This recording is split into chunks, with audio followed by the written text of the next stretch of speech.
the opportunity to really talk about how a cyber game can unlock potential is really important and certainly timely with what's going on in the room across the way.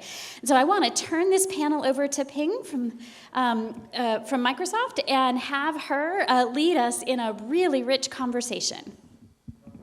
Thank you. Let's go through introductions first. Start at the end. Sure. My name is Eric Basu. I'm the founder and CEO of Haiku, Inc. We make video games that teach people cybersecurity, so I guess I'm perfectly suited for this panel. Hi, my name is Dmitriy Beryoza. I'm a senior security researcher with Vectra AI. And CTFs are my passion in my kind of off time. So I guess that's why I'm here. And I'm Pete Hay. I'm the principal security strategist for SimSpace Corporation. And we do large-scale exercises for our customers like the United States Department of Defense. So again, I design and conduct those exercises. They're very much gamified. So this is the guy that you basically take hostage and then figure out how to get all the back-end systems. All right, my name's Ping Look, and I am actually director for incident response at Microsoft. And prior to this, I was at Black Hat and DEF CON for a decade and a half. So, we're going to kick this off. Do you believe that the cyber games can offer an effective platform for developing much-needed skills for the shortage in cybersecurity? This has been the talk in the last 2 tracks, so share with us your thoughts. Well, I'll go first. I came from cybersecurity. My initial training was through the Department of Defense, the Navy, when I was active duty. But I'm in recovery now, so things are getting good. But what I think set me apart from a lot of the people who were my contemporaries in that same training, when you're active duty, you don't get a choice. The Navy says you go there, and you go to a classroom, and some people do a job, 9 to 5 nerd. You've been voluntold that you're going to be a nerd, and this is what you're going to do, this is what you're going to do. And some people embrace it. And I've jokingly called myself a full-time nerd for many years now. And one of the things that gave me the opportunity to sharpen my skills, to expand my skill set, to start crossing domain boundaries, were competing in CTFs. And so when it goes from a 9 to 5, and it becomes a lifestyle, an obsession. There are lots of words we could use. Some of them are ugly, but the CTFs, time spent in literally my friend's basement as we were. The stereotypes are true, but his wife kept the basement surprisingly well decorated, so it didn't look like you envision it. That made a huge difference, especially as I talked about growing my knowledge and experience beyond just my finely tailored tasking through the Department of Defense. That was a long way of saying yes. I actually come from software engineering background. I was a developer for many years.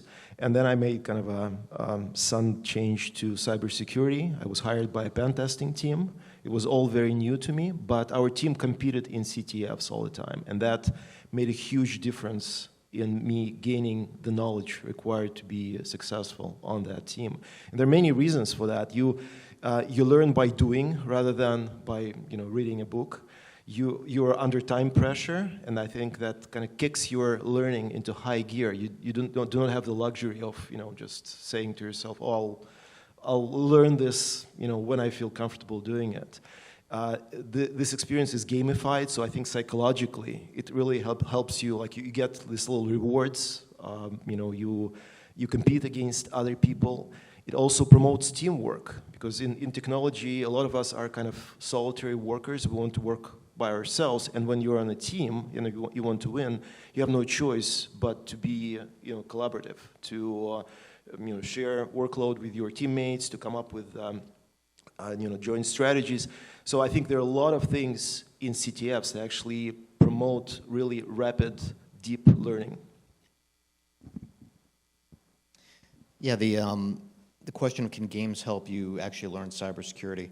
We actually created our products. I came up with the idea in my last company. We hired hundreds of cybersecurity people. We were a defense contractor here in San Diego. And I kept running into the problem where I couldn't tell from somebody's resume whether they were good at the job or not. So it didn't matter the degree, the cert for the most part, unless they were OSCP. And that was across offensive, defensive, forensic. I mean, it really didn't matter. You get them in there because the traditional training paths were training people like it was a profession, and I'll go ahead and self-define that as something that requires a college degree, versus a trade, which is something where you've got a set of skills that and tools you're training people on, then you train them on the context for those skills so they can do the job from day one. And so we weren't doing that. We weren't treating cybersecurity as a trade. So you'd hire somebody with a computer science degree, but they couldn't use Splunk if you stuck them in the sock, right? I mean, you tried to do a pen test with them, they'll go, I have no idea what I'm doing. So we had the idea for why don't we create hands-on tools that can actually train people. And this was about 8 or 9 years ago. So there was no Try Hack Me, there was no Hack the Box then. When I sold my last company and I started Haiku, I looked at things that were now out there, Try Hack Me and Hack the Box, and said, what are they doing right and what are they doing wrong? So what are they doing right? They actually are hands-on tools that you can use to practice your skills. Good. So we're good here, right? This is far beyond what it was. What they're doing wrong is you don't go into a Try Hack Me room and learn SQL injection, right? The room will test whether you know SQL injection, but the room itself doesn't teach you SQL injection. You have to read their PDF or do their video in order to learn SQL injection. So you didn't change the way in which people learn, you changed the way in which you test they learn. And that's pretty much true for Hack the Box or Try Hack Me or anything else. You're going and testing what you already know. And so I said, well, there's got to be a better way to do this. And I've played video games, dating myself, literally since Pong came out in the 70s. Played them all the way with my kids as they grew up. I love video games. And so I've been fascinated by the way in which video games teach you. And so spent a lot of time after I sold my company doing research on how video games actually teach you. And so we built our games on 2 major concepts. One is the idea that a good video game will get you in the flow. Your brain is in the zone, in the flow within 15 minutes. And that's as opposed to almost anything else that you do. You don't play piano and get in the flow in 15 minutes, right? You're just trying to not make so much noise that your wife throws you out of the house. It takes years to get that good. A good video game, though, will get you in the flow within 15 minutes. McKinsey did a study on people that are in the flow over 10 years, and they found that when your brain is in the flow, you're 500% more likely to retain information. So we use those 2 concepts, and we built our games on those concepts. They're actual games. If you actually go in there and play Haiku, and anybody just look me up, my contact information's on. I'll send you some keys so you can try it out. They'll get you in the zone right away, and you do that through a combination of all just good video game techniques. You use a hero story to get somebody involved. You have interactive characters that have storylines. You know, we ripped off the Matrix completely. You start off with somebody saying, you know, your computer telling you, you don't know me, but I need your help to save the world. Complete rip-off of the Matrix, but that's okay. It's a story that everybody's familiar with, and they get into it. But then you're carried through the flow. And the best example I saw of how this works, sorry, this is a long answer to the question, but our games are mostly between 18 to 38. That's our typical people who are using our games. But we were using our games for the Girl Scouts of San Diego to teach them their Cybersecurity Merit Investigator badge. And so a group of girls came up to our station. One girl was maybe 10 years old. First words out of her mouth, I'm no good at math, right?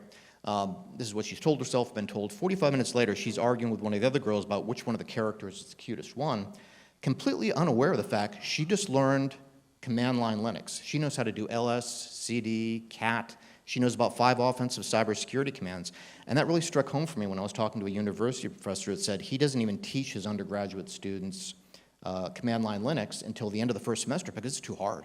It's too hard to visualize. I'm like, I taught a 10-year-old girl in 45 minutes. So that was a really long answer for, I believe games are really the next generation of how we teach people to get more people in the industry. So we had 3 votes yes. I also vote yes. However, how do the games differ than in real life, right? Because one's a game and one is actual real life actioning work where there are expectations beyond earning the merit badge, right? You've got to show your employers that you can do the work, save the world, or tear down the world, depending on what you're working on. So how does it differ? This is really an important question, right? Probably the most important question because everyone enjoys the CTF, great team building, great networking, great opportunities to meet other people, build your skills, but how does it differ from real life? I can start with no back down. I'll be more concise this time. It's a great way to get people into learning the skills and to actually learn the skills, but it must be as close of a simulation as you can. So for instance, we built a simulated network in Unity. We start them on that, but then we move them over to we call it Haiku Pro, but it's an actual AWS backend with real tools. Somebody had asked me, can somebody get a job just from learning on your Unity engine? I said no, because it's like having training wheels. You got to take the training wheels off. You have to actually give them Splunk in an AWS environment and give them a real challenge and say, okay, you go. Yeah, I hear this complaint from managers. Sometimes they say that, yeah, you may be a good CTF player, but that does not automatically translate into being, good secure software developer, for example, or good pen tester. So I think it depends first of all, on your occupation. If you're a pen tester, if you're a red teamer, I think there are a lot of similarities between CTFs and your actual job content. I found that in my job, for example.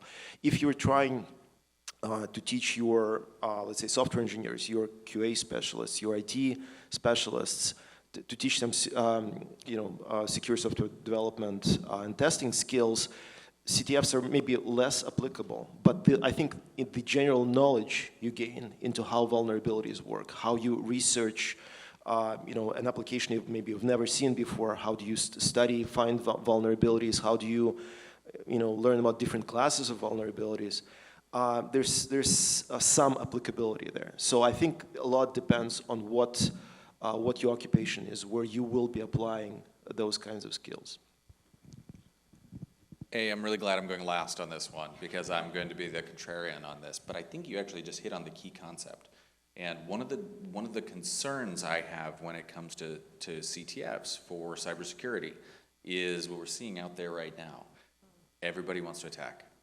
And, you look at my company, 200 and some odd people, about 70 of whom work on defense. And how many red teamers do you think we have? 5. 3.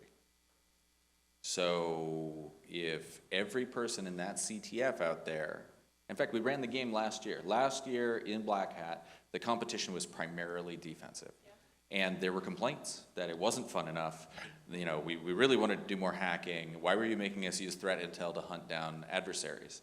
And I didn't know the courteous way to say, because as I look at this room, 70% of you, if you want to work in this industry, are going to have to accept that you're going to have to do blue team work. And the other really unpopular thing that I say all the time, what red teamers really should be correctly called? Blue team support.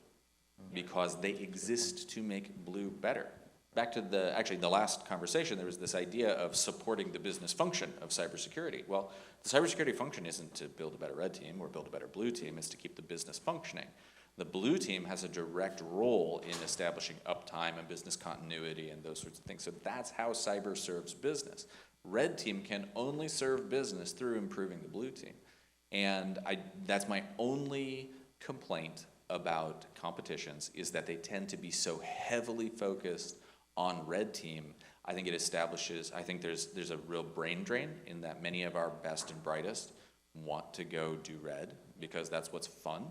I think there's a risk to this idea that blue somehow is not fun or is not elite or is not sufficiently hoodied and sunglassed and techno music. So I love it. I love absolutely everything about the competition. My answer was yes. But I think there's some significant risks that come with the way that gamification can drive people, and in some ways, I've seen people who've had expectations of what their job is going to look like or what the market is going to look like, and they can come out of that very disillusioned and wrong. Like thinking I don't get to do the cool job, and it's like, no, there's so many cool jobs. You just don't know how cool it is yet, and I want to make sure that we get the opportunity to build something better to drive them into those. Find interest in. Threat intel isn't copying and pasting IOCs. That's not all you can do with it. Those are the sorts of things that I'd really love to see creep their way into games. Can I add something to that, if I may? There is, I think, the sad result of that is that, looking back at my software engineering experience, I worked with a lot of people who are very talented software engineers. They're more and more aware of the need to build software securely from the ground up, to not to fix the bugs that your pen testing team finds, but to actually architect secure solutions. And I would say for most of them, competitions of this kind would be very intimidating and probably not as interesting, because their mindset is building and finding bugs, fixing them, but not necessarily attacking. And that's, I think, we have severe deficiency in this industry. And like for you as providers who are actually building these systems for training people in this industry, I think there's a dire need for solutions that cater to people who are software developers, not attackers, not pen testers, software developers, maybe QA analysts, IT specialists that keep businesses secure, the infrastructure secure. We need something that would be appealing to them, would be interesting to them. And I think even from the business standpoint, the market for that is much greater than just the red teamers, the pen testers, because there's so many more people in those kinds of areas than in the offensive side of the market. Eric, did you have a retort or an add-on? I'm literally taking mental notes on how we Because can I was going to say, are you going to build our me? PvP version. But I do have able to do that. agree with Dmitry, right? Because at Microsoft, I mean, we have like 150,000 full-time employees, of which most are engineers, and I'm on the blue team, right? We are actually the boots on the ground for our customers during an incident, and most of them don't know how to threat hunt, and we're like, hey, we need additional hands here to help out, and they're like, how?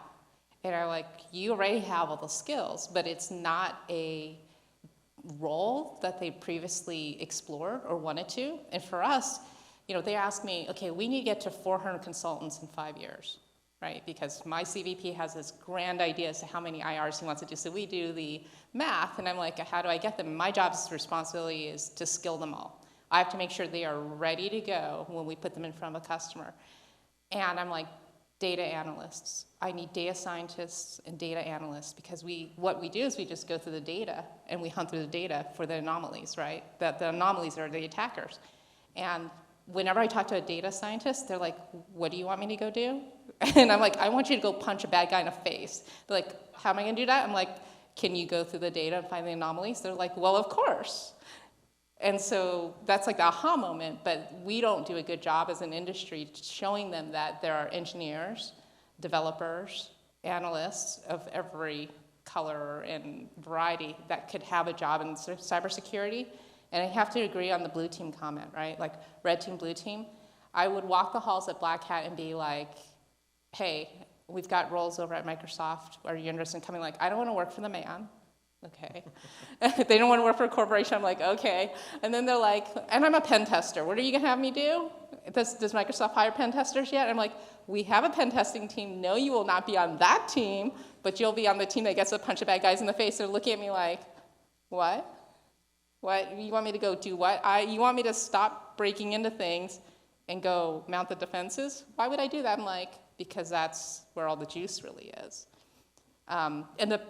We've hired a lot of pen testers to our team, converted them, and they make some of our best blue teamers because they know attacker mindset. But it's unfortunate, right? Because the attraction is to red team first.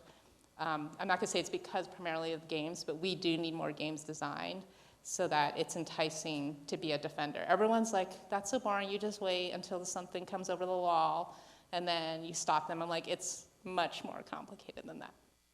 Is there anyone in this audience that would hire someone just based on their scores or their participation at a CTF? No one? Why is that?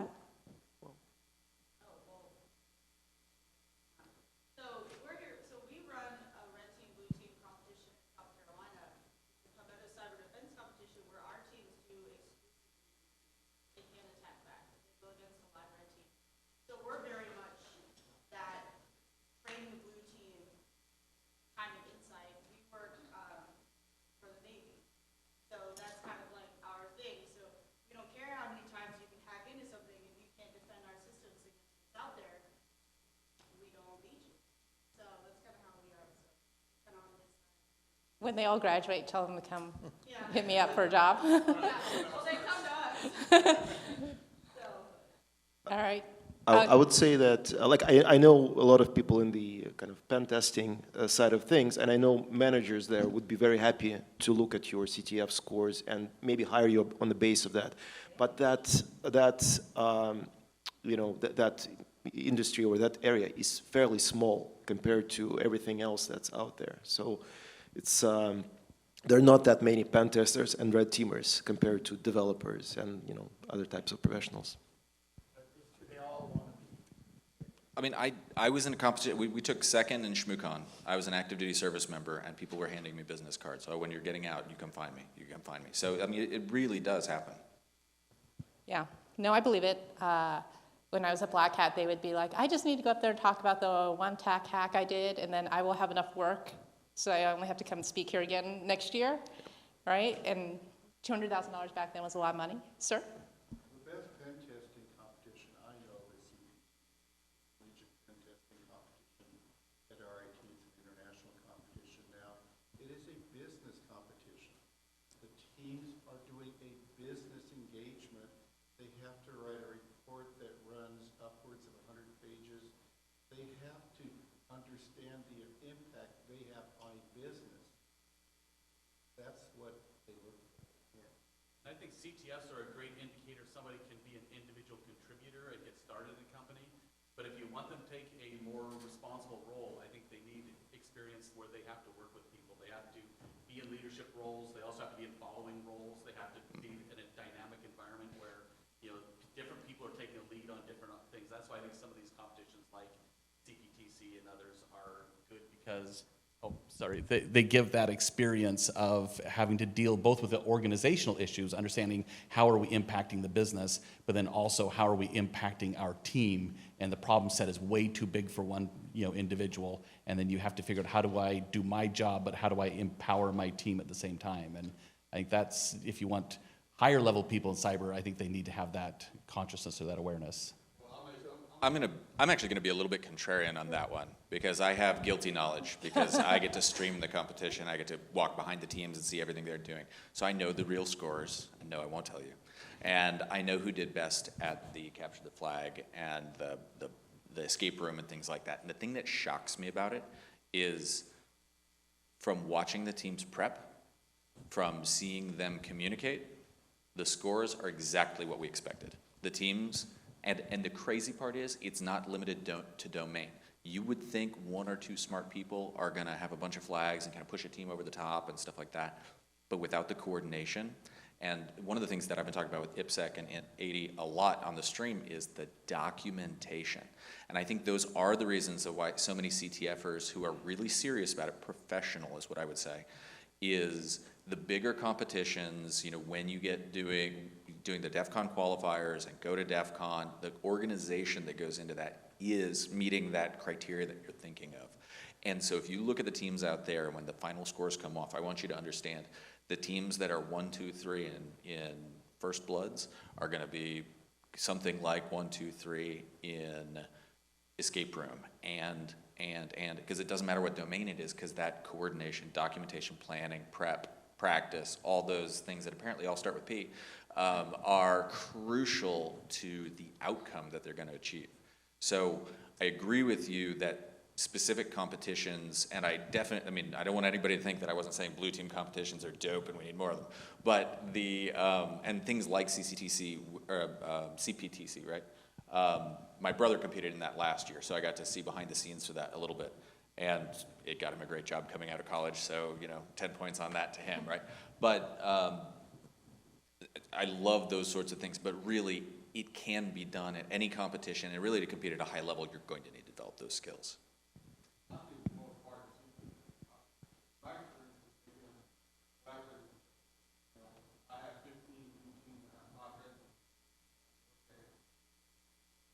I find more effective having them collaborate with each other.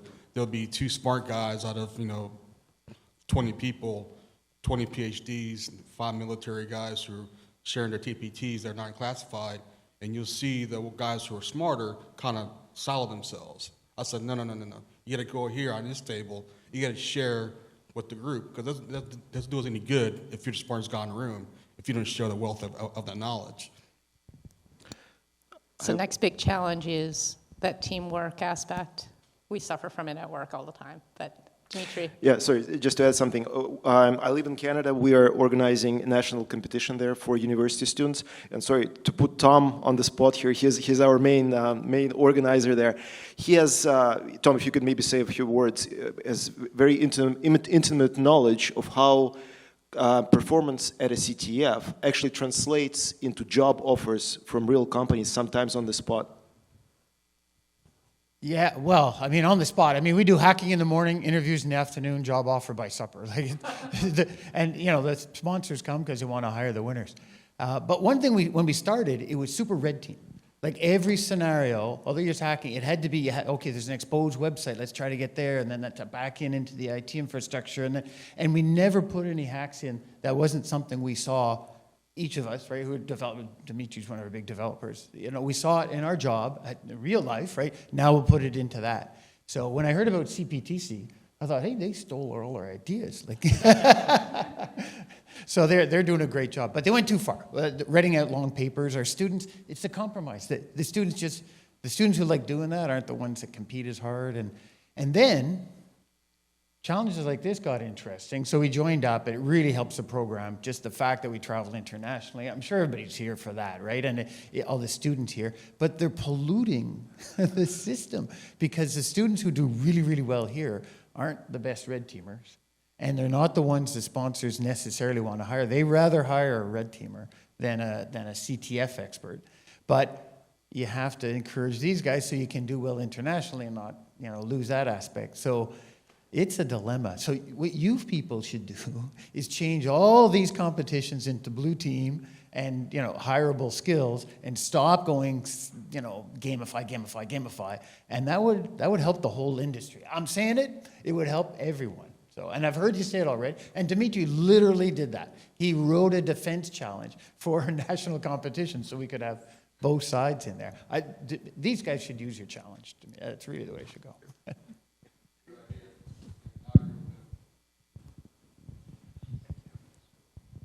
This is a great panel. I appreciate you guys. Before 9/11, you couldn't find somebody that had CISSP on their business card, right? So now, my thought is that the reason the talent pool is still shallow is because of that, right?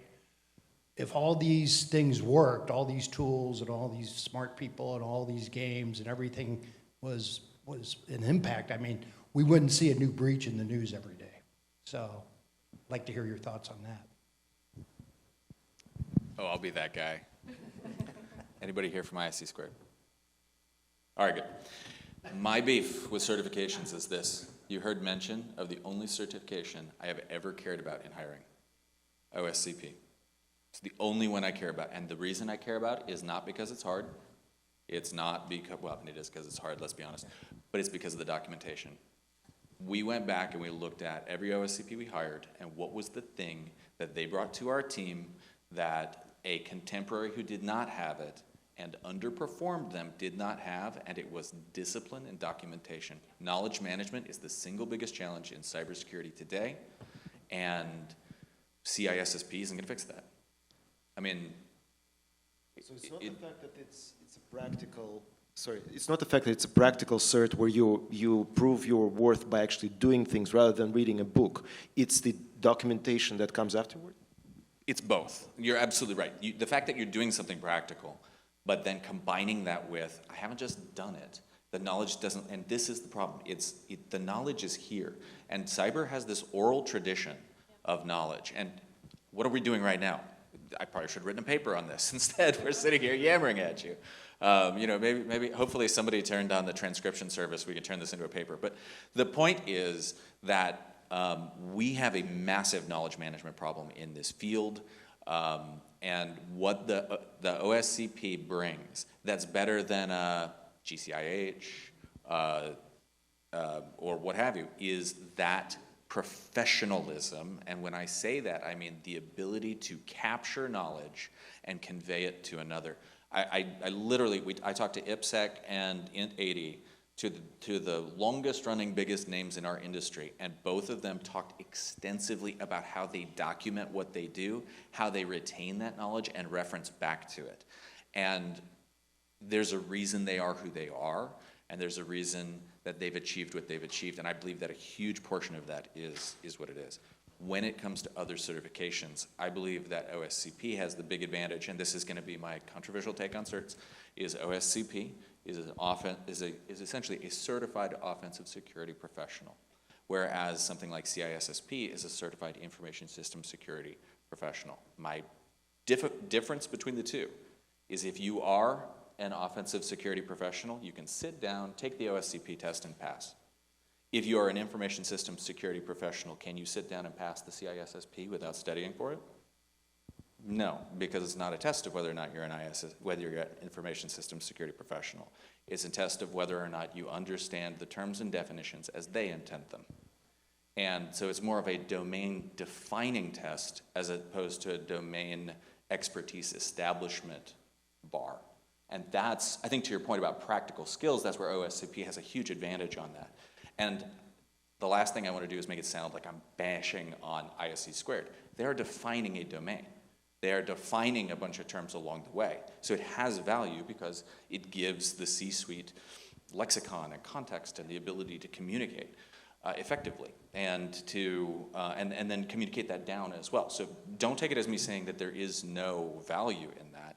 It's just that they are massively different types of certifications. And so I cannot hire someone based on them having a ISSP because I have no idea what that means in terms of their domain skills.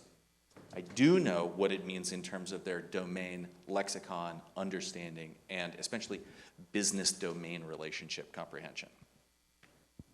Okay. I know, and I realize that there's an ISC2 assassin who's been dispatched right now. Well, it's the... They also, the HR departments like them because they make a pretty good effort to verify that you've got 5 years experience. And that takes a lot of work off the HR department because That's a great point. they need that. So give them that. Yeah. It's a valuable contribution to the domain. It does serve a purpose, right? And they've been around for a very long time, one of the longest running certifications, so very well recognized and well known. They kicked it off, but we have evolved. So, to Peter's, for us, I had asked for funding for training for this year for my team, all 150 plus of them, and the number one ask on the top of the list was that OSCP certification, because we have the oral tradition on our team, and literally I remember having this discussion 2 months ago, and we have it every 6 months. Do I have to hire professional scribes to follow around all of the crazy mad scientists we have on the team, because they can't, in their brain, it's not to write it down. They're moving so fast. And not to say that they don't realize they should, because I'm totally bashing them on the head every time I'm like, incomplete, incomplete, incomplete. They don't want to hear from the crusher souls. But they are also like, but we're moving so fast, and now they've done this and this and this and this, and they're just, I'm like, what does it take?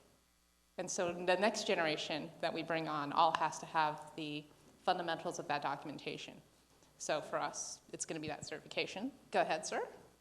Hi, Scott Bell. I'm from the Department of Defense. So we have a huge gap, and I'm a hiring manager for a Navy engineering organization. And we recruit heavily for cyber defenders. So I think, and I really agree with you, I do have a bunch of ISC2 certs. I'm going to now not capitalize them. I'm going to make them lowercase on my Demoting them. You're going to get me hurt. We have a huge gap in talent for defensive cyber people too. So I'm wondering I would definitely hire someone with OSCP. I totally agree with you. But we could put them to work in the DCO area as well because of what they understand. But maybe we should focus on DCSP. OCSP, great. Yeah, you can document. How do you document how you operate a SOC? How do you document you're an analyst at a SOC, you're an analyst, you're a defensive cyber person? I would say, though, the same documentation skills that get you through OSCP are convertible for defense as well. I think so, too. I strongly believe it, because I was like, do you know how hard it's going to be for me to get funding to say offensive when we are the team, the blue team? And they're like, you can make the argument. Right, so in defensive cyber, we're the lovable losers, right? We're always behind. We're always behind. We're losing. So I just want to emphasize that there's a huge gap in talent where we are needing people to help us on the cyber defense side? So I will absolutely fight you on that last sentence. I You don't want wanna you to know. change it And from- the reason is, I had a talk that was rejected recently entitled, "We don't have a cybersecurity skills gap, we have an HR problem." So I don't know why they rejected it. It's a mystery. But several people have mentioned this. You were talking specifically about people with data science backgrounds. I just saw a friend of mine who is an IT administrator with 10 years experience, and he's working for a hospital system. He literally uses Python and pandas every day to dig through event codes. Yeah. And when I told him, oh yeah, I'm a cybersecurity researcher, that's what I've been, he's like, oh man, that sounds so cool, I'd love to get into that. It's and, what he's and then he told doing. me what he was doing. I was like, bud, change the event codes, you're doing it. Just change your title now. Like, it's the same thing. And so that's the HR problem, is we don't know how to, as a talent acquisition team, go out and find, his name's Joshua Johnson, if you're looking for him, he lives in LA. Tell him to hit me up. Tell him to hit me up. Yeah, but I mean, like, talent acquisition doesn't know how to quantify the skills that make up a cyber defender. And the reason we, again, I'm going to say a term that's lazy and find red teamers is because those skills are extremely well defined. Attack. But what if you're a threat hunt? What if you're a SOC analyst, detection engineer, threat intel person feeding any one of those operations? A million different things, and so it's granular to define the skill set that makes that up. And so when you find somebody who's like, oh, he's got an OSCP, to your point, it makes it easy for HR, and so we'll push button and take that. It can be done. One last question from the audience. Come. Not a question, just a statement. I'm a hiring manager as well. Hi, I just wanted to talk to Pete and I think Scott. I'm not sure. I'm a hiring manager as well. I work for a vendor. We're the only MFT only FedRAMP MFT available in the market. Actually, I'm not sure if it's an HR problem or a candidate problem. I'm just thinking as a hiring manager, is that the willingness to teach that's defining the gap? Because how willing are we in terms of like teaching the folks that we're hiring? I hire out of college, so often I have to explain everything maybe 5 times. But also I like hiring immigrants because I'm a second-time immigrant, born in Ukraine, lived in Israel, then came here. So I always like giving chances to folks, especially women. But I don't know if we're willing to teach as much. That's a question for you guys.